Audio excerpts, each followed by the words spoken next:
there vinyl junkies, and welcome back to another one of my vinyl review videos. It's been a while and we're actually going to funk up the format a little bit. I am actually pretty much all over the viral labyrinthitis, but it did put me in the mood of thinking it sounds like an illness that should be a film. And well, that put me in the mood of, you remind me of the Babe. What Babe? The Babe with the power. What power? The power of voodoo. Hoodoo, you do. Do what? Remind me of the Babe. And without further ado, that leads us straight into David Bowie. Tenuous link.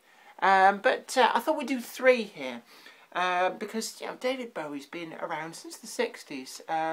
Singles like Laughing Gnome introduced us to his unique talents. And the thing that really makes David Bowie stand out is the way that he can reinvent his image.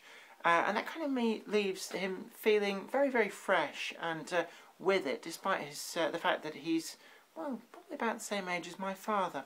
The first album I'm going to pick, this was from the 1980s, and this is the album called Let's Dance. And this album was, you could say it's very very typical of the 1980s. And David Bowie kind of sampled the sound very, very well, but in a way that hasn't dated badly with this album. Now, ignore the cheesy cover. All albums had cheesy covers in the 1980s. I bring to you Exhibit A, New Kids on the Block. Enough said. But on this album, we've got some quality tracks. Big singles, Modern Love, China Girl, and Let's Dance. And the major selling point for me of this album was the fact that it has the album version of Let's Dance, obviously, but far, far longer than the version you'll hear getting played on the radio. And it's a great, great track, and it doesn't matter how many times I hear that track, I just want to hear it over and over again. And once you've heard the extended version of that track, you never really want to hear the single edit again. In fact, when it comes on the radio now, I always get very disappointed that they've abbreviated that record and massacred it somewhat to fit into the old 3 minutes 20. But great album, very minimalistic on sleeve artwork.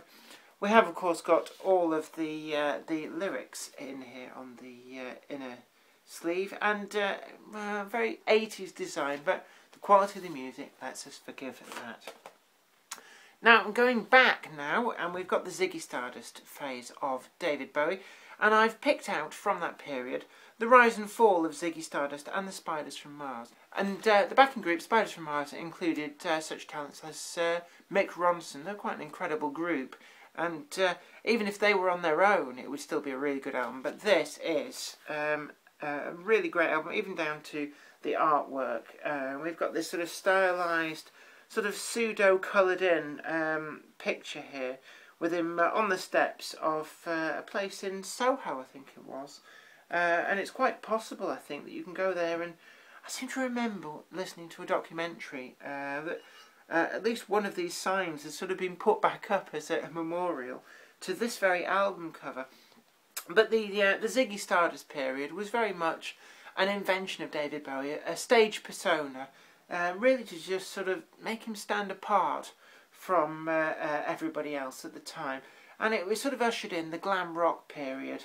But there's some great tracks on here. We've got stuff like Moonage Daydream, we've got Starman, Lady Stardust, and Suffragette City, to name just a few of the great tracks on this. It is another one of the David Bowie classics that you can listen to over and over again, and deservedly in these top 1000 vinyl albums.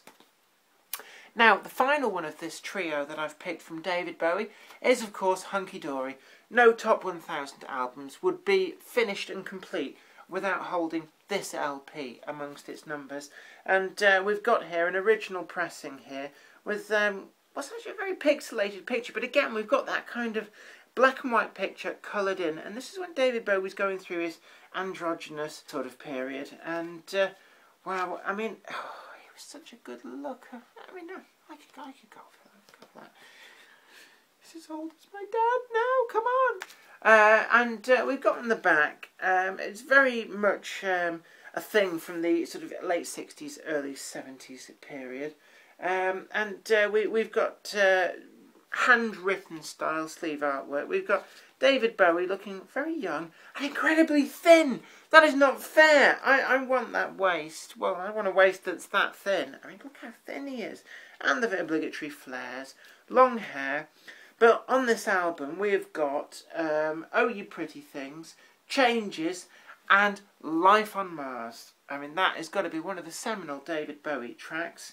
We've also got Song for Bob Dylan, Fill Your Heart, Queen Bitch, and the Bewley Brothers. It's when you listen to it, it's not overproduced, but it's produced enough so that it sounds like a genuine album, almost that you could imagine going to see David Bowie at the time, and what you get on the album is what you got live. Great album, well worth including. Now, we've only done 3 this time. This is a format that we're going to try and stick with. I think doing 6 was probably just a little bit too much. So we're going to try and do more videos with less in each video, and it makes it a little bit more easily digestible. And we're going to try and be more rigid with the theme for each video, so that you can go through and just pick out the videos you like and watch them. Don't forget, comment down below. I'd love to hear what you think about these, and also other albums that you might want to suggest for inclusion in this series.